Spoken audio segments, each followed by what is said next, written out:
আজকে করব ছোলার ডাল দিয়ে সজনা ডাঁটা, মানে এটা সজনা ডাঁটা নয়, এটা নদনা ডাঁটা। এখানে কারোরই গাছে সজনা ডাঁটা হয় না, নদনা ডাঁটা হয়। যাই হোক, ডাঁটাগুলো কেটে নিয়েছি। এদিকে ছোলার ডাল ভিজিয়ে রেখেছি, আদা রসুন ছাড়িয়ে নেবো। বাগান থেকে কিছুটা পেঁয়াজ তুলে নিয়ে এসেছি, যে কটা লাগবে ছাড়িয়ে রেডি করে নেবো এগুলো।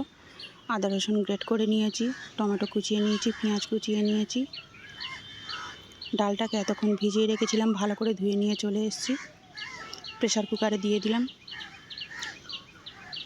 পরিমাণ মতো জলও দিয়ে দিয়েছি, একটু পরিমাণ মতো নুন আর হলুদ দিয়ে দিয়েছি, সঙ্গে ডাঁটাগুলো দিয়ে দিলাম, দিয়ে দুটো সিটি মেরে নিলাম। ডাঁটা আর ডাল আমার সেদ্ধ হয়ে গেছে। কড়াই অল্প করে তেল দিয়ে দিলাম, সাদা তেল দিয়েই সাঁতলাবো।